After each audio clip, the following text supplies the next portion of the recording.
Hey, I'm headed back from Texas back to home, North Louisiana.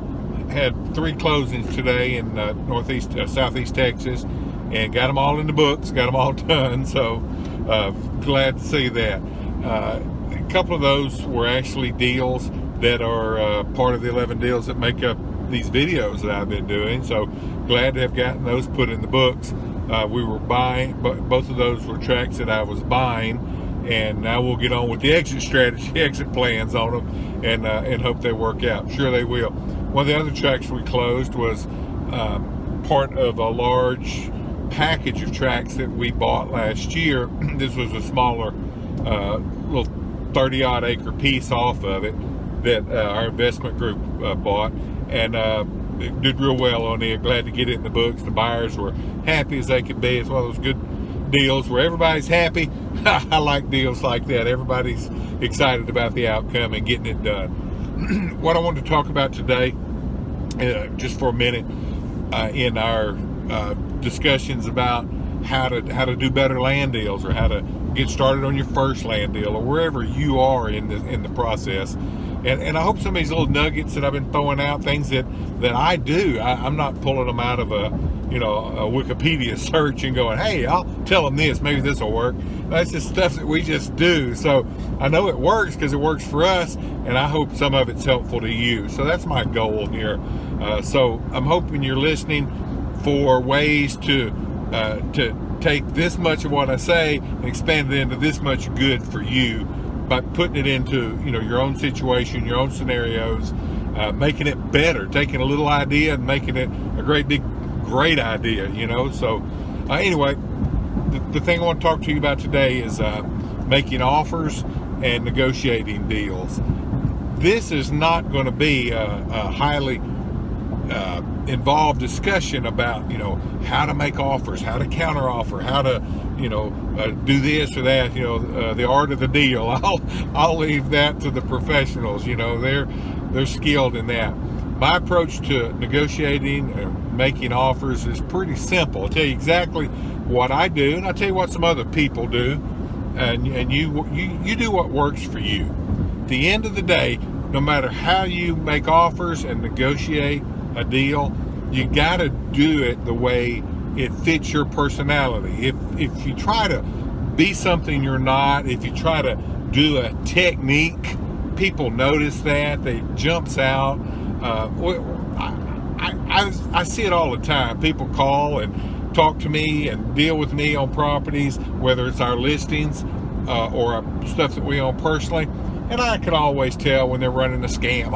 I don't mean running a scam like they're dishonest, but they're going down the most recent sales and objections lists that they've read in a book somewhere, and all that's got its place. But my point is that it's not genuine, it's not sincere, and it comes off like that. So whatever you do it in a way that fits your personality. So here's what I do. Number one, I always have an exit strategy in mind before I make an offer on a track, before I even try to buy it. And that I discussed that in another video.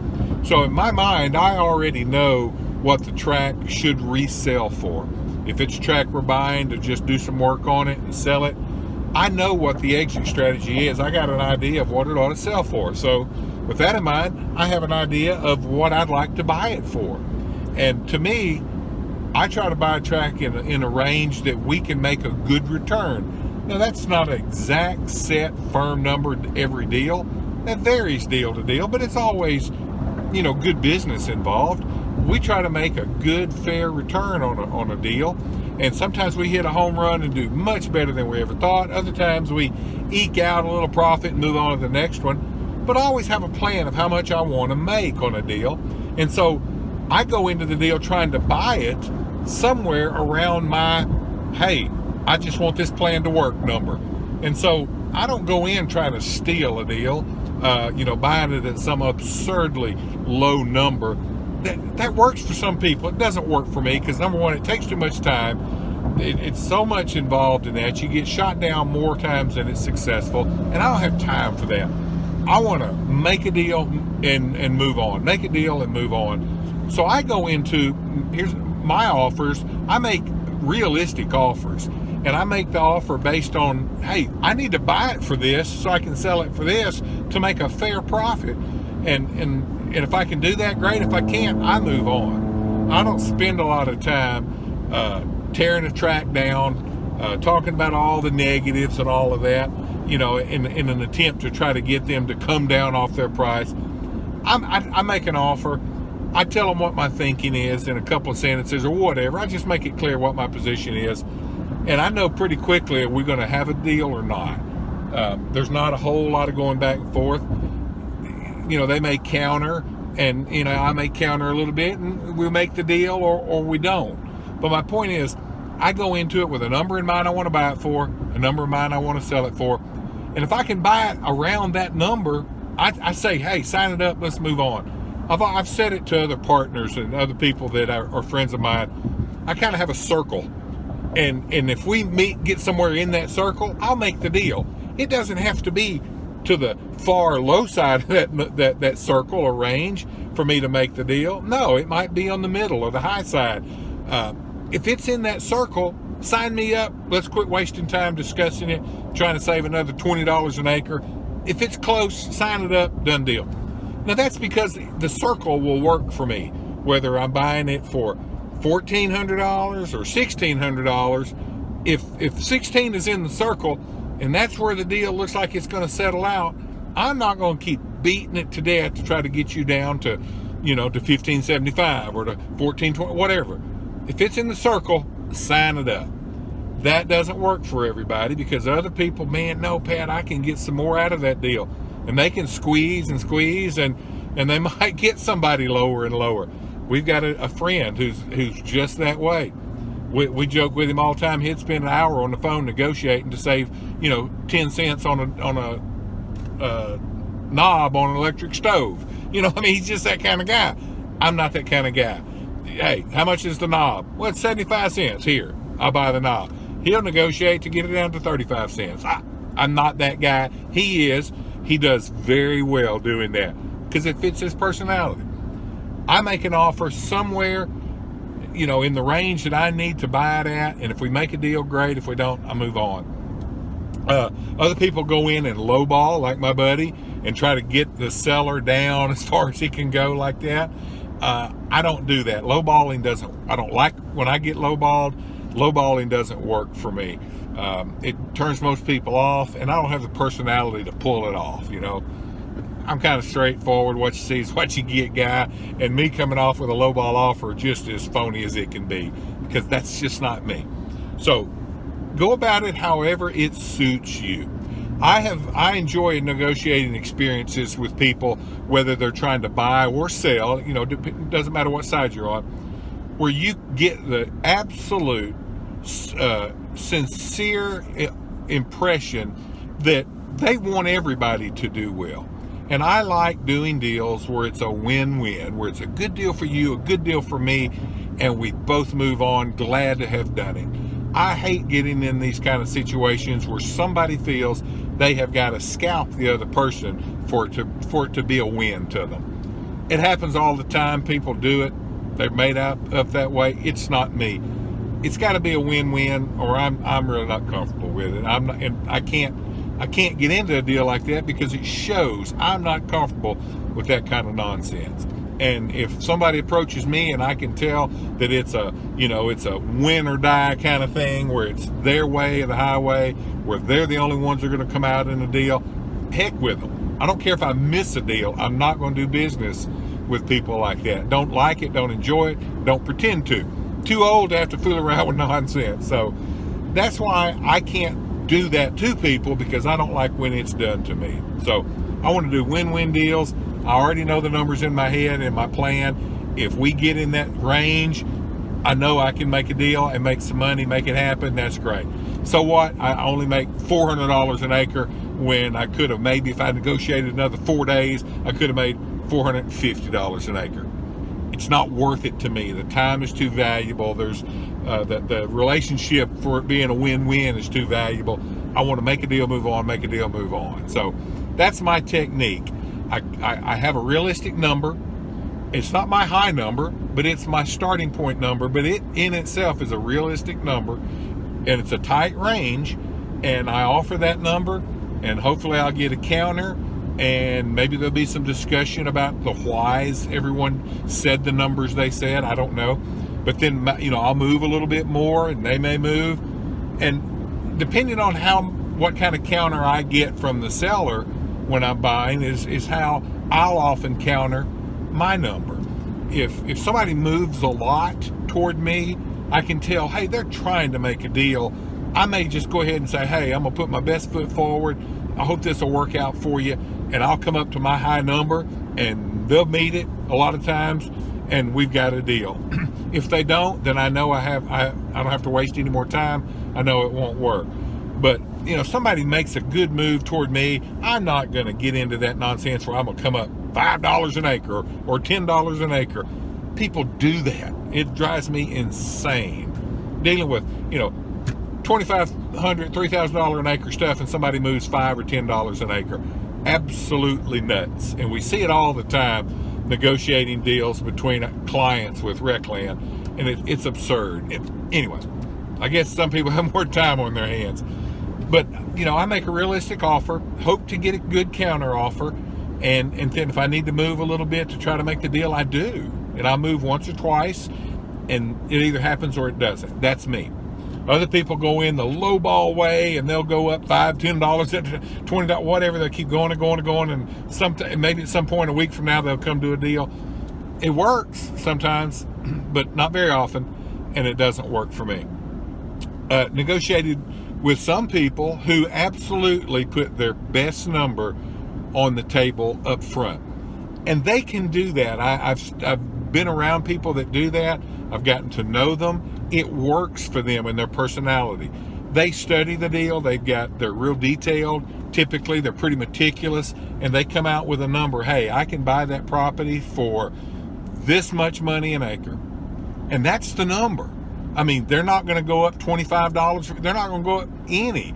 They put their best foot forward, and it's a good number, and it tempts the sellers to go, wow, here's a good offer. It's not quite what I wanted, but man, it's good, and this is his best number. And a lot of times people will say, okay, hey, I'll take it. Let's make a deal. I've been involved in negotiations like that where it wasn't quite the number I wanted to get for it, but man, it was so close, I hated to let them go, and I said, sure. So it's a technique. The man that I know that does that real well, it's not just because that's how he likes to do it. It fits his personality, but he knows it works because it's such a close number that it's hard to let it go. If you're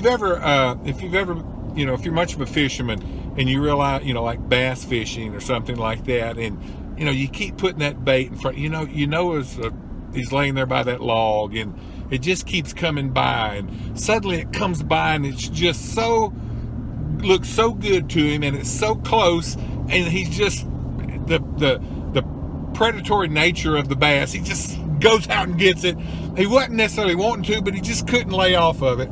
That's the way I feel sometimes when people put those really good offers out there. It's not just what I want, but man, it's so hard to let them go, and I bite a lot of times. It's a good technique. If it fits your personality, do it. The thing is, it's sort of a, hey, you get one shot at it, and when you go in with that mindset of I'm not going to move, here's my best number, and you put it out there, you got to live with it, because the first time you start crawfishing on that, well, okay, I'll do this or that, then you sort of lose that edge, because then people go, hey, I thought that was your best number, and you kind of lose the advantage of that technique. So anyway, my point in all of this is, I know I've done some rambling and skipped around a little bit, but I'm just telling you out of my heart and off the top of my head things that I see people do, things that I know work, things that I know are irritating, but at the end of the day, you got to do what fits your personality. If you're that gung-ho shark, that low-ball guy that's going to go out there, and if you can steal 1 out of 100 deals by going in there, such a low-ball number, knock yourself out if that's you. I'm not going to enjoy doing business with you. Most people aren't. Your mama don't even like that. I'm sorry, I didn't mean to bring your mama into it. But my point is, if that's you, do what you got to do. Other people are more business-like in terms of, hey, let's try to make a win-win deal. Other people are they don't like the process at all. They don't like the back and forth at all. I have a really good client who hates that process. He understands it's the nature of the beast. He gets me to negotiate his deals because he knows that, hey, Pat understands that's how you got to go back and forth a little bit, but he hates it and just doesn't like it at all. So he's recognized his personality that he doesn't like doing that. And so he doesn't want to get in a bad deal. So he lets somebody else do the negotiating for him in that respect. So find out what works for you.